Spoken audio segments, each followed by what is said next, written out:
Welcome back. Syria రాజధాని Damascus ఒక్కసారిగా ఉలిక్కిపడింది. ఫ్రెంచ్ అధ్యక్షుడు ఇమాన్యుయల్ మెక్రాన్ పర్యటన సందర్భంగా జరిగిన జంట పేలుళ్లు తీవ్ర కలకలం సృష్టించాయి. ఈ ఘటనలో మెక్రాన్ కు త్రుటిలో పెను ప్రమాదం తప్పింది. ప్రస్తుతం ఆయన సిరియా అధ్యక్ష భవనంలో ఉన్నారు. సిరియా రాజధాని డమస్కస్ లో ఫ్రెంచ్ అధ్యక్షుడు ఇమాన్యుయల్ మెక్రాన్ పర్యటిస్తున్న సమయంలో ఈ జంట పేలుళ్లు సంభవించాయి. నిన్న మెక్రాన్ డమస్కస్ కు చేరుకున్నారు. బషర్ అల్ అసద్ పదవీచ్యుతుడయ్యాక ఒక పశ్చిమ యూరోపియన్ దేశాధినేత సిరియాను సందర్శించడం ఇదే తొలిసారి. ఇవాళ మెక్రాన్ బస చేసిన హోటల్కు సమీపంలో 2 శక్తివంతమైన పేలుళ్లు జరిగాయి. అధ్యక్షుడు మెక్రాన్ సురక్షితంగా ఉన్నారని ఫ్రెంచ్ అధికారులు ధృవీకరించారు. పేలుళ్ల తర్వాత సిరియా అధ్యక్షుడు అహ్మద్ అల్ షారా అధ్యక్ష భవనంలో మెక్రాన్ను కలిశారు.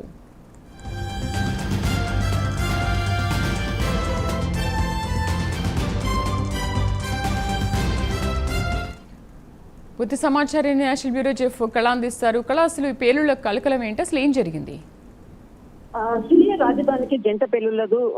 అంటే ఏదైతే ఇక్కడ ఫ్రెంచ్ అధ్యక్షుడు మైక్రోన్ ఒకవైపు కూడా ఇటు ఫ్రాన్స్ అధ్యక్షుడు సిరియాలో రాజధాని పర్యటనలో కూడా ఉన్నారు. కానీ ఒక్కసారిగా కూడా జంట పేలుళ్ల శబ్దం వినిపించింది అన్నటువంటిది హోటల్ బయట ఏదైతే ఆయన ఫ్రాన్స్ అధ్యక్షుడు ఏదైతే స్టే చేస్తున్నటువంటి హోటల్ కి బయట ఉండేటటువంటి సెక్యూరిటీ ఆయనకు సంబంధించినటువంటిది ఏదైతే హై ప్రోటోకాల్ అధికారులు మాత్రమే చెప్పడం జరిగింది. కానీ ఇక్కడ ఫ్రాన్స్ అధ్యక్షుడికి సంబంధించినటువంటిది మైక్రోన్ కు సంబంధించినటువంటిది కూడా ఎక్కడా కూడా ఈ శబ్దం నేను వినలేదు అన్నటువంటిది కూడా కొద్దిసేపు క్రితంగా ఇటు సోషల్ మీడియా వేదిక ఎక్స్ వేదిక కూడా ఈ అంశాన్ని కూడా ప్రస్తావించడం జరిగింది.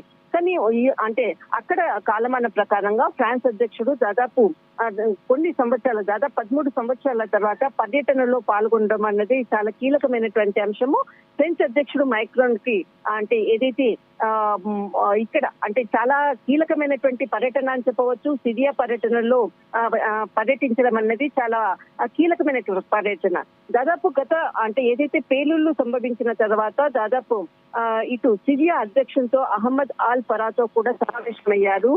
ఈ పేలుళ్లకు సంబంధించిన అంశం కూడా ఇద్దరి మధ్యలో కూడా చర్చకు వచ్చింది. కానీ ఈ పేలుళ్లకు సంబంధించినటువంటిది ఎవరు దీనికి కారకులు అన్నది మాత్రం ఎక్కడా కూడా ఇప్పటి వరకు కూడా ప్రకటించలేదు. కానీ గత కొంతకాలంగా ఉండేటటువంటి ఏదైతే అక్కడ క్రియాశీలకంగా ఉండేటటువంటి సున్నీ ముస్లిం మెజారిటీ వర్గానికి తర్వాత షెరా ఏదైతే మరొక వర్గానికి సంబంధించినటువంటిది అంతర్గత కలహాలు కూడా జరుగుతున్నటువంటిది ఒక వైపు. ఇందులో భాగంగానే ఈ పేలుళ్లకు కూడా ముఖ్య కారణంగా సున్నీ మతస్థులకు సంబంధించినటువంటి వర్గమే అయి ఉండవచ్చు అన్నటువంటిది ఇంటెలిజెన్స్ సమాచారం. కానీ ఏదైతే రెండు వరుస బాంబు పేలుళ్లకు సంబంధించినటువంటిది దూరంగా పొగ మాత్రమే కనపడ్డది అన్నటువంటిది ఇటు ఏదైతే మనకు ఫ్రాన్స్ కు సంబంధించినటువంటి సెక్యూరిటీ అధికారులకు మాత్రమే ఈ అంశం తెలుసు. కానీ ఫ్రాన్స్ అధ్యక్షుడికి మాత్రం దీనికి సంబంధించినటువంటిది ఎక్కడా కూడా ఈ బాంబు పేలుళ్లకు సంబంధించినటువంటి సౌండ్ కూడా వినలేదు. కానీ అక్కడ పొగ వచ్చినది మాత్రమే చూడటం జరిగింది అన్నటువంటిది మాత్రం అక్కడ సెక్యూరిటీ కొద్దిసేపు క్రితంగా ప్రకటించినటువంటిది. కానీ బాంబు పేలుళ్లు ఆయన బస చేసినటువంటి హోటల్ కి సమీపంలోనే పేలడం అన్నది కొంత అక్కడ సెక్యూరిటీ పరంగా అనుకోవచ్చు. ప్రస్తుతం ఉండేటటువంటి హై సెక్యూరిటీ ఏదైతే ఫ్రాన్స్ అధ్యక్షుల కొరకు సిరియా ఏర్పాటు చేసినటువంటి సెక్యూరిటీ పై కూడా కొంత అనుమానాలు తావించేటటువంటి విధంగా ఉంది అంటూ కూడా ఇంటెలిజెన్స్ కి సంబంధించినటువంటి ఒకవైపు చెప్తూ మరి దీన్నే ఎక్కువగా కూడా ఇంటర్నేషనల్ మీడియా కూడా మరొకసారి ఇదే అంశాన్ని కూడా ఎక్కువగా ఫోకస్ చేస్తున్నటువంటిది.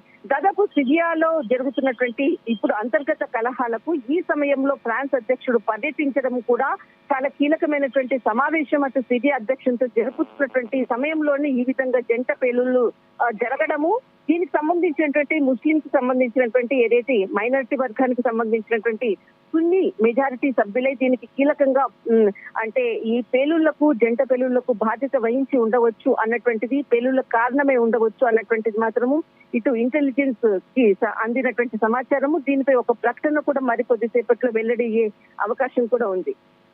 Thank you.